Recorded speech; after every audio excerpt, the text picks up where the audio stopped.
بسم اللہ الرحمن الرحیم اللہم صلی علی محمد وعلی آل محمد مبارک وسلم۔ ڈیر اسماعیل خان میں جیسا کہ خبریں آ رہی ہیں کہ مدرسہ کی ایک معلمہ کو باقی 2 خواتین نے مل کر قتل کر دیا، ذبح کر دیا۔ انا للہ و انا الیہ راجعون۔ انتہائی افسوسناک اور انتہائی جاہلانہ قدم ہے۔ اسلام تو کجا انسانیت میں بھی جس کا کوئی جواز نہیں ملتا۔ یہ واقعہ ہو یا اس سے پہلے ہونے والے واقعات دراصل اسلامی تعلیمات سے دوری کا نتیجہ ہے۔ جاہلیت ہمارے اذہان پر اتنی راسخ ہو چکی ہے، ہمارے دلوں میں اتنی بیٹھ چکی ہے کہ ہم حقیقت تک پہنچنا تو کجا حقیقت سننا بھی گوارا نہیں کرتے۔ جیسا کہ بیان کیا جاتا ہے 2 خواتین نے مل کر ایک معلمہ کو، ایک دین کے عالمہ کو، دین کی تعلیم دینے والی خاتون کو قتل کیا، اور وجہ یہ تراشی جواز یہ گھڑا کہ حضور صلی اللہ علیہ وسلم نے خواب میں آ کر حکم دیا کہ اس کو قتل کر دو۔ آج ہم دیکھتے ہیں کہ کیا خواب میں حضور صلی اللہ علیہ وسلم کہہ سکتے ہیں ایسا؟ اگر کہہ سکتے ہیں تو کیا اس کو ماننا واقعی ضروری ہے؟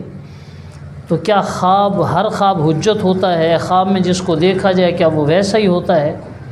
خواب کے حوالے سے ہم مختصر گفتگو کرتے ہیں۔ خواب کل 3 طرح کے ہوتے ہیں جو علماء نے بات بیان فرمائی ہے۔ اکثر خواب تو وہ ہوتے ہیں جو شیطانی وساوس سے، شیطانی خیالات سے سامنے آتے ہیں۔ ہم دیکھتے ہیں ہم خواب میں کوئی بہت پرانا منظر دیکھ رہے ہوتے ہیں، بہت پرانی بات کوئی ہمارے سامنے ہو رہی ہوتی ہے۔ خواب میں ہم وہ کچھ دیکھتے ہیں جو ہم نے کبھی سوچا بھی نہیں ہوتا، ہمارے وہم و گمان میں بھی نہیں ہوتا۔ کوئی بہت پرانا خیال، بہت پرانا منظر، یا کوئی بہت پرانے لوگ، بہت دور پار کے لوگ جن سے ہماری بہت کم شناسائی ہوتی ہے، ایسے لوگوں کو ہم خواب میں دیکھ لیتے ہیں جن کے بارے میں ہم نے سوچا بھی نہیں ہوتا۔ یہ سراسر شیطانی خیالات ہوتے ہیں، ان کی کوئی بھی تعبیر نہیں ہوتی۔ اور خواب کی دوسری قسم وہ ہے جو ہمارے روزمرہ کے خیالات اور ارادے ہوتے ہیں۔ دن کو ہم کسی کام کے بارے میں سوچتے ہیں، اپنا کوئی پلان بناتے ہیں، منصوبہ سازی کرتے ہیں، رات کو ہمیں وہ خواب میں نظر آتا ہے۔ بعض اوقات کسی پروجیکٹ پہ، کسی بڑے کام پہ ہم وقت دے رہے ہوتے ہیں تو بعض اوقات وہی رات کو ہمیں نظر آ جاتا ہے۔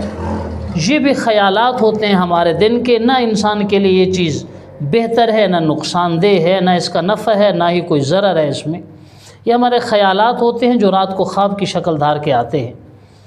اور تیسرے خواب وہ ہوتے ہیں جنہیں حدیث میں مبشرات کہا گیا ہے، یعنی وہ کسی انسان کے لیے خوشخبری کا درجہ رکھتے ہیں، اچھائی کا درجہ رکھتے ہیں۔ ایک آدمی دیکھتا ہے کہ جی میں پڑھ رہا ہوں، میں کہیں پہ پڑھا رہا ہوں، اللہ نے میری تجارت میں نفع ڈال دیا ہے، میں حج کر رہا ہوں، میں طواف کر رہا ہوں، میں عمرے پر گیا ہوا ہوں، میں نے دیکھا میری گاڑی آ گئی، میرا مکان بن گیا وغیرہ لیکن اس طرح کی چیزیں ہوتی ہیں جو انسان کی دنیاوی یا اخروی ترقی کا نظارہ کرا رہی ہوتی ہیں۔ تو یہ وہ چیزیں ہیں جو خواب بعض اوقات سچے ہو سکتے ہیں، جن کے بارے میں حضور صلی اللہ علیہ وسلم نے فرمایا کہ ان اصدق الرؤیا بالاسحار، کہ صبح کے وقت نظر آنے والے جو خواب ہوتے ہیں وہ سچے ہو سکتے ہیں۔ ضروری نہیں کہ وہ خواب سچے ہوں، سچے ہو بھی سکتے ہیں، نہیں بھی ہو سکتے۔ یعنی جو مبشرات ہیں، جو اچھے خواب ہیں، ان کی کچھ نہ کچھ کسی نہ کسی درجے میں تعبیر ہوتی ہے، ورنہ جو شیطانی وساوس سے آتے ہیں، ہمارے روزمرہ کے خیالات سے شاید اپنا خواب کا درجہ رکھتے ہیں، یہ تو وہ خواب ہیں جن کی کوئی تعبیر ہی نہیں ہوتی سرے سے۔ ہاں اگر کوئی مثبت ایکٹیویٹی ہم نے دیکھی ہے خواب میں تو وہ اللہ کی طرف سے مبشرات ہیں، یا بعض اوقات انسان کو بعض اوقات جھنجھوڑا جاتا ہے، اس کی طبیعت کے خلاف کوئی چیزیں دکھا کر دراصل اس کو آخرت کی تنبیہ کر دی جاتی ہے۔ تو خواب کے بارے میں نبوی تعلیمات یہ ہیں، جناب نبی کریم صلی اللہ علیہ وسلم نے فرمایا کہ اپنا خواب کسی لبیب کو ذکر کرو یا حبیب کو ذکر کرو۔ یعنی 2 آدمی ایسے ہیں آپ جن کے سامنے اپنا خواب ذکر کر سکتے ہیں، ورنہ ان 2 کے علاوہ خواب ذکر ہی کسی سے نہیں کیا جا سکتا۔ ایک حبیب ہے یعنی اپنے دوست سے تذکرہ کر سکتے ہو، اور دوسرا لبیب ہے یعنی عقل مند آدمی ہے، کسی سیانے عقل مند سے تذکرہ کرو جی میں نے رات یہ خواب دیکھا ہے، یا پھر اپنے دوست سے تعبیر اس کی پوچھو یا پھر بتلاؤ خواب اپنا۔ وجہ کیا ہے؟ کیونکہ جو ماہرین ہیں اس خواب کی تعبیر بتانے والے ہیں، رویا کی جو تعبیر رکھتے ہیں، ان کا ایک بڑا مشہور ضابطہ ہے کہ خواب کی تعبیر عام طور پر وہی ہو جاتی ہے جو اس کے پہلے بتانے والے نے بتا دی ہوتی ہے۔ اب فرض کریں ایک آدمی نے خواب دیکھا اور دوسرے کو بتا دیا، وہ آدمی مذاق میں بھی تعبیر کرے گا، بتلائے گا، تو اکثر ایسا ہوگا کہ ویسا ہو ہی جائے گا۔ سیدنا یوسف علیہ السلام کے جیل کے جو ساتھی تھے انہوں نے خواب دیکھا تھا۔ اب ایک آدمی نے جو خواب دیکھا کہ میرے سر کے اوپر روٹیاں ہیں، وہاں سے پرندے آ رہے ہیں اور کھا رہے ہیں، سیدنا یوسف علیہ نبینا علیہ السلام اسے تعبیر بتاتے ہیں کہ تجھے پھانسی ہوگی اور تیرا سر پرندے نوچیں گے، سر تیرا پرندے کھا جائیں گے، تو مر جائے گا، تجھے پھانسی پہ سولی پہ لٹکا دیا جائے گا۔ بعد میں وہ کہتے ہیں نہیں جی نہیں، میں نے تو کوئی خواب نہیں دیکھا، میں تو جھوٹ بول رہا تھا، میں ایسے مذاق کر رہا تھا۔ تو فرمایا قضی الامر الذی فیہ تستفتیان، تم دو لوگوں نے جو خواب دیکھا تھا اور میں نے اب جو تعبیر بتا دی ہے ویسا ہی ہوگا۔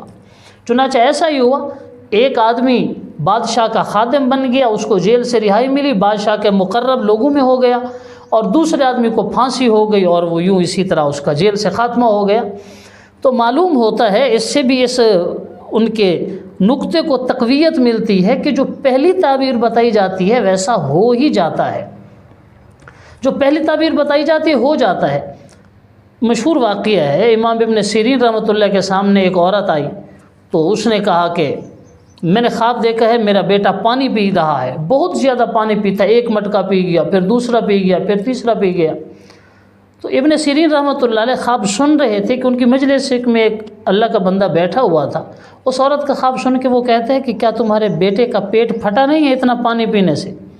ابن سیرین رحمۃ اللہ علیہ تابعی ہیں، صحابہ کے شاگرد ہیں، انہوں نے کہا کہ آپ کے خواب کی تعبیر تو بہت اچھی تھی، لیکن میرے بولنے سے پہلے اس نے تعبیر بتا دی، بدقسمتی سے اب اس بچے کے ساتھ ایسا ہی ہوگا، اس کا پیٹ پھٹ جائے گا۔ معلوم ہوتا ہے کہ جو پہلی تعبیر ہوتی ہے وہی اصل ہوتی ہے۔ اسی لیے حضور صلی اللہ علیہ وسلم کی تعلیم یہ ہے، خواب حبیب کو بتاؤ یا لبیب کو بتاؤ، دوست کو بتاؤ یا کسی عقل مند کو بتاؤ، جو عقل مند ہوگا اس کی وہ مناسب توجیہ کرے گا، بہتر تعبیر کرے گا۔ بظاہر خواب اگر ڈراؤنا یا خطرناک خوفناک بھی ہوگا تب بھی اس کی ایسی تعبیر کرے گا جو اچھی ہوگی۔ بعض اوقات بظاہر بڑے اجنبی سے خواب اچھی تعبیر رکھتے ہیں۔ سیدنا امام اعظم امام ابو حنیفہ رحمۃ اللہ جیسے خواب دیکھا، میں حضور صلی اللہ علیہ وسلم کی قبر مبارک سے آپ کی ہڈیاں اکٹھی کر رہا ہوں۔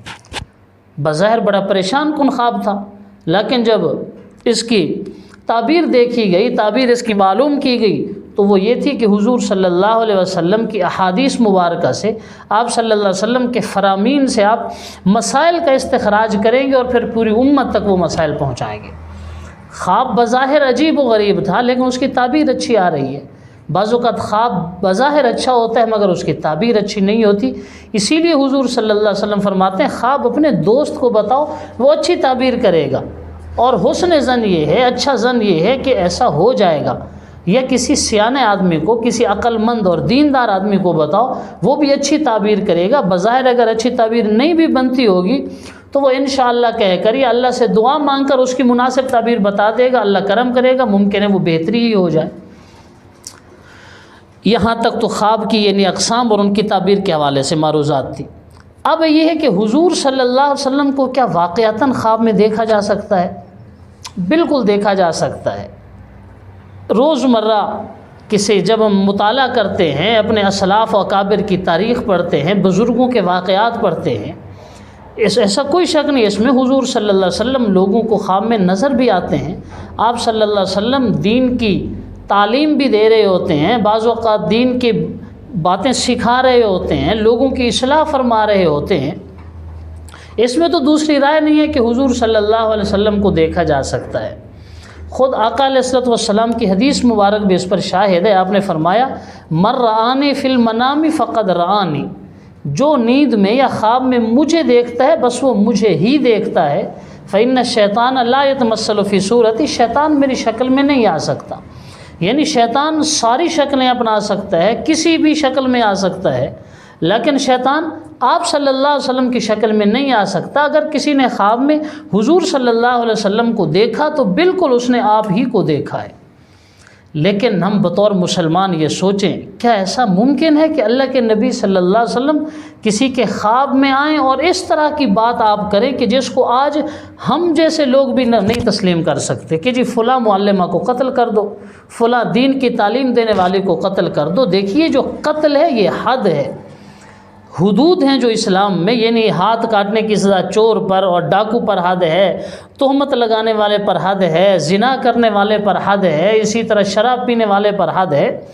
حدود کا معاملہ تو اتنا یعنی کہ واضح اور شفاف ہوتا ہے کہ اگر 100 میں سے 99.9% بھی اس میں حقیقت اور صداقت نظر آتی ہے، فقط 1% اس میں شک ہے تو شریعت اس پر حد جاری نہیں کرتی۔ جیسے ہم دیکھتے ہیں آتا ہے کہ عدالت نے شک کا فائدہ دے کے بری کر دیا، اس میں تھوڑا بہت جھول آ جاتا ہے، تھوڑا سا شک شبہ پڑ جاتا ہے، تو کسی کو زانی ڈکلیئر کرنا ہے، کسی کو شرابی ڈکلیئر کرنا ہے، کسی کو چور، ڈاکو، قاتل، گستاخ، مرتد، دین سے پھر جانے والا، قاتل، یہ اگر ڈکلیئر کرنا ہے تو اس میں یوں سمجھے کہ صورت سے بھی زیادہ واضح انداز میں دلائل ہونے چاہیے، ورنہ تو یہ چیز لاگو ہو ہی نہیں سکتی۔ آپ صلی اللہ علیہ وسلم نے ایسے ایسے پیمانے مقرر کر دیے ہیں۔ اب فقہا کا بڑا مشہور ضابطہ ہے کہ الحدود تندرع بالشبہات، کہ کسی پر اگر حد جاری کرنی ہے، شبہ آ گیا تو ساقط ہو جائے گی۔ اسی لیے تو شریعت کہتی ہے کہ جو آدمی کسی پر الزام لگا رہا ہے سب سے پہلے اسی کے ہاتھ میں پتھر دیے جائیں گے کہ تو اپنے ہاتھ سے اس کو سنسار کر قتل کر۔ یعنی جس موڑ پر بھی اس کو خدا خوفی آ جائے جی میں نے جھوٹ بولا تھا، وہ سزا وہیں پہ رک جائے۔ تو کسی کو قتل کرنا ایک بہت بڑا جرم ہے اور بہت بڑی بات ہے۔ اس کے لیے تو صورت سے بھی زیادہ روشن دلائل چاہیے، چہ جائے کہ کسی کے خواب کی بنا پر ہم فیصلہ کر دیں۔ اور دوسرا، اگر کوئی اپنی نسبت حضور صلی اللہ علیہ وسلم کی طرف کرتا ہے، جی میں نے آقا علیہ السلام کو خواب میں دیکھا ہے، تو اس کی زندگی دیکھی جائے گی، طور طریقے دیکھے جائیں گے۔ ایک آدمی ایسا ہے جو دین پہ عمل کرنے والا نہیں ہے، وہ کھڑا ہو کے کہہ دے میں نے اللہ کے نبی کو دیکھا ہے، آپ صلی اللہ علیہ وسلم مجھے یوں فرما رہے ہیں۔ ایک آدمی سود خور ہے، ایک آدمی بد دیانت ہے، ایک آدمی دین سے دور رہنے والا ہے، اب اس کا خواب تو حجت ہی نہیں ہے۔ حضور صلی اللہ علیہ وسلم کی طرف جو بندہ نسبت کر رہا ہے اس کی زندگی کا سارا معاملہ دیکھا جائے گا، کیا واقعتاً یہ سنت کے مطابق دین پر عمل کرنے والے زندگی گزار رہا ہے؟ اگر ایسا ہے تو پھر اگلی بات کی طرف آئیں گے، جی چلیں آپ نے دیکھا ہوگا۔ لیکن یہاں پر ایک اور اہم بات سمجھ لیجیے، علماء نے یہ چیز بھی لکھی ہے، حضور صلی اللہ علیہ وسلم کو دیکھنا یہ تو شرعاً ایسا ہے جس نے حضور علیہ السلام کو دیکھا تو وہ شیطان کو اس نے نہیں دیکھا، لیکن کیا جو آواز سنائی دے رہی ہے وہ آواز آپ صلی اللہ علیہ وسلم کی ہے یا کہیں اور سے آپ کو سنائی دے رہی ہے؟ اس کے بارے میں علماء کہتے ہیں کہ یہ ضروری نہیں ہے۔ اور اگلی اہم بات یہ کہ جو خواب ہوتا ہے فقط نبی کا خواب حجت ہوتا ہے۔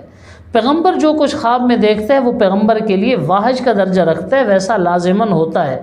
نبی علیہ السلام نے دیکھا ہم بیت اللہ کا طواف کر رہے ہیں تو چنانچہ آپ نے مکہ فتح کے موقع پر وہ طواف کیا، خواب پورا ہو گیا۔ حضرت ابراہیم علیہ السلام نے خواب دیکھا میں بیٹے پہ چھری چلا رہا ہوں تو چنانچہ انہوں نے چھری چلائی ہے۔ یہ الگ بات کہ چھری چلی نہیں ہے، اس نے ذبح نہیں کیا، انہوں نے تو اپنی پوری کوشش کی ہے۔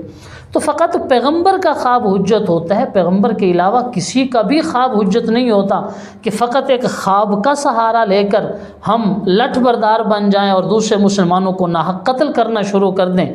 آج کسی ایک 13 سال کی بچی کو خواب نظر آیا ہے، کل کسی بوڑھے کو آ جائے، کسی نوجوان کو خواب نظر آ جائے، کوئی کہے کہ جناب استاد کو مار دو، کوئی کہے کہ فلاں مولوی صاحب خطیب صاحب کو مار دو، کوئی کہے فلاں دکاندار کو مار دو، آپ کی جو کمیونٹی اور اقلیت کے لوگ ہیں آپ اس کو نشانہ بنا دیں۔ ایسا نہیں ہوتا۔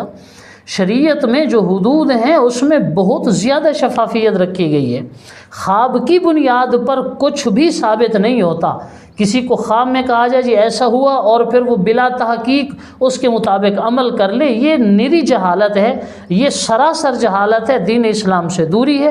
بہرحال ہم اس کی مذمت کرتے ہیں۔ اللہ تعالیٰ اس مرحومہ کے درجات بلند فرمائے، مسلمانوں کو عقل سلیم عطا فرمائے، اور ہمارے ملک میں جو لا قانونیت ہے کہ جو عدلیہ کے اختیارات ہیں، جو انتظامیہ کے اختیارات ہیں، ہم وہ اپنے ہاتھوں میں لے لیتے ہیں، اللہ تعالیٰ اس میں بھی ہمیں ہدایت دے۔ السلام علیکم ورحمۃ اللہ۔